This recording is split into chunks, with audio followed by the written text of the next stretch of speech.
अब मुझे समझ आ रहा है कितना मुश्किल होता है। मुझे समझ नहीं आ रहा सोनम सर हो, आज मेरे अनशन का दूसरा दिन है और मुझे पता चल, अब मुझे समझ आ रहा है कितना मुश्किल होता है। मुझे समझ नहीं आ रहा सोनम सर हो यहाँ पर या जितने भी स्टूडेंट्स बैठे हुए हैं, ये लोग इतने दिनों से अनशन कैसे कर रहे हैं। मेरी तो दूसरे दिन ही हालत खराब हो रही है। तो सल्यूट है इन सबको, एक बार इन सबके लिए तालियां बजा दीजिए।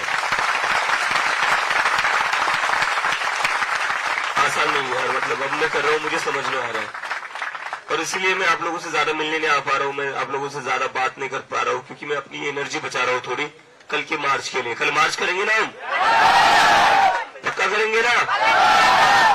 Very good. आज मेरे अनशन का दूसरा दिन है और मुझे पता चल, अब मुझे समझ आ रहा है कितना मुश्किल होता है। मुझे समझ नहीं आ रहा सोनम सर